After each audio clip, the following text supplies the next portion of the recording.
saya Dio Arif Utama.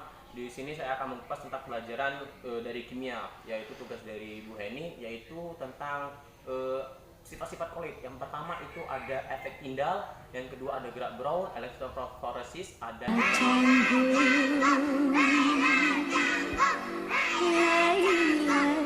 untuk materi pertama itu adalah efek Tyndall. Di sini saya akan menjelaskan tentang efek Tyndall. Efek Tyndall itu adalah penghamburan cahaya oleh partikel larutan koloid. Jadi efek Tyndall ini hanya akan terjadi apabila suatu larutan itu terpapar oleh sinar cahaya, guys. Jadi pada larutan sejati itu maka larutan tidak akan menghamburkan cahaya. Sebaliknya pada larutan koloid atau partikel koloid maka cahaya itu akan langsung dihamburkan. Jadi kenapa bisa begitu? Karena pada partikel koloid ini memiliki partikel yang cukup besar sehingga memungkinkannya untuk menghamburkan cahaya itu lebih besar untuk memungkinkannya. Sebaliknya pada larutan sejati ini memiliki partikel yang relatif kecil, guys. Relatif kecil, ya kan? Kenapa begitu? Karena ini menyulitkannya untuk menghamburkan cahaya, bahkan sangat sulit untuk diamati. Efek Tyndall ini juga pertama sekali ditemukan oleh John Tyndall, seorang ahli fisikawan asal Inggris pada tahun 1820. Jadi pada intinya efek Tyndall ini adalah penghamburan cahaya yang dijatuhkan oleh seberkas cahaya dan dijatuhkan pada sistem koloid.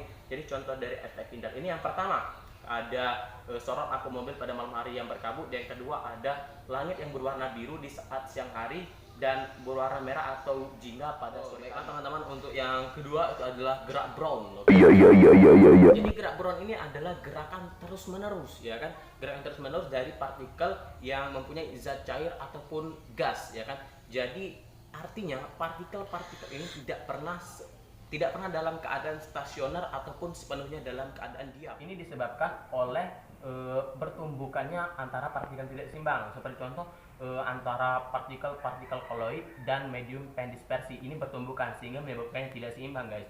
Dan juga gerak Brown ini untuk menentukan teori kinetik pada molekul, ya kan?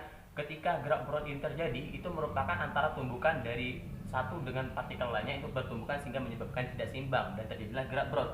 Sebaliknya pada pendispersi ketika tidak terjadinya gerak Brown ini hal yang tak lain akibat dari dia memiliki partikel yang cukup besar, sehingga ketika dia bertumbukan ya, guys, dia memiliki keseimbangan, ya kan, maka gerak Brown tidak akan terjadi. Ingat, tidak akan terjadi. Jadi contoh dari gerak Brown ini adalah gerakan debu pada seberkas cahaya dan yang terlihat akibat seberkas cahaya. Untuk selanjutnya itu adalah peristiwa absorpsi. Jadi dalam peristiwa absorpsi ini di mana kejadian suatu zat menarik zat lainnya guna untuk berinteraksi dan berterikatan satu sama lain. Jadi dalam absorpsi ini yaitu untuk menemukan keterikatan dalam zat. Dari dalam absorpsi ini memiliki keterbalikan, yaitu absorpsi yang dimana untuk melepaskan materi dan material lainnya, kebalikan dari absorpsi. Jadi dengan adanya absorpsi ini yang mana untuk mengumpulkan zat-zat yang tidak teratur, yang mana tadinya itu berada di sekitarnya bertebaran di mana-mana, ketika adanya absorpsi ini mengumpulkan menjadi satu untuk berinteraksi dan berterikat satu sama lain. Jadi setelah mereka terkumpul menjadi satu, ini akan berubah menjadi namanya fase, yaitu absorben. Ketika tugasnya selesai menjadi absorben, akan mendapatkan proses yang lain, yaitu absorbat, ya kan? Ketika absorbat ini itu adalah tugasnya untuk menyatukan antara zat satu dengan zat lainnya untuk menemukan yang mana yang cocok untuk berinteraksi. Contoh dari absorpsi untuk pengaplikasian dalam kehidupan sehari-hari itu yang pertama penghilangan racun dari norit, dan yang kedua adalah penjernihan air dari tawar. Mohon maaf karena cuacanya sudah gelap, mungkin saya kayak ninja.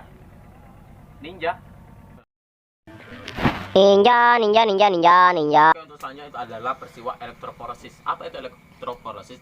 Elektroforesis adalah peristiwa pergerakan partikel koloid yang bermuatan ke salah satu elektrode. Dan juga atau elektroforesis ini adalah partikel koloid yang berada di medan listrik ke masing-masing elektrode. Ini juga menunjukkan bahwasanya elektroforesis ini menunjukkan bahwasanya partikel koloid tersebut bahwasanya dia bermuatan listrik. Kenapa bisa begitu? Karena di situ ada yang namanya penyerapan ion pada permukaan elektroforesis.